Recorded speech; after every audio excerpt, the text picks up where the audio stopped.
कोणाच्या बेतमध्ये आमचं स्पेशल असं झिंगा मसाला करायचं ठरलंय। तर यासाठी आम्ही घेणार आहोत झिंगा। तुम्ही बघू शकता की कोळंबी किती मोठी आहे ती घेतलेली आहे। त्याचबरोबर त्याला फोडणीला लागण्यासाठी कांदा, कढीपत्ता, कोथिंबीर आणि टोमॅटो घेतलेला आहे।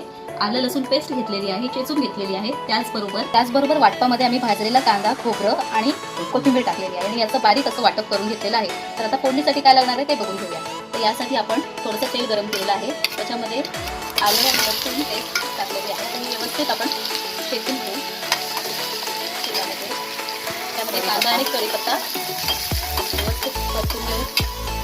टोमॅटो टाकलेला आहे। आता चवीनुसार यामध्ये आपण मीठ टाकत आहोत। यासाठी आपल्याला मसाले लागणार आहे। हे सर्व मसाले गरजेचे आहेत। त्यामध्ये कोकणी मसाला आम्ही बनवलेला, त्याचबरोबर गरम मसाला देखील आम्ही बनवलेला आहे। बाकीचा मसाला बिलकुल यूज केलेला नाही आहे। त्यासाठी आता ही फोडणी व्यवस्थित एकजीव झालेली आहे। आता याच्यामध्ये आपण कोळंबी टाकून घेऊ।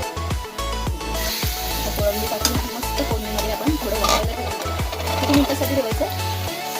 5 मिनिटं।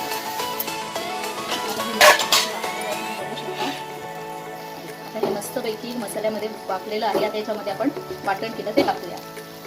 वाटण टाकून थोड्या वेळासाठी आपण परत वाफायला ठेवूया। आता हे वाटणमध्ये देखील वाफवून घेतलेलं आहे। आता याच्यामध्ये आपण पाणी ओतून किती मिनिटं शिजवायचं आहे? 15 मिनिटं। 15 मिनिटासाठी आपण हे व्यवस्थित शिजवून घेऊ।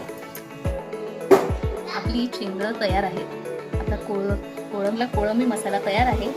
तर आमच्या चॅनलला नक्की सबस्क्राईब करा आणि लाईक देखील करा।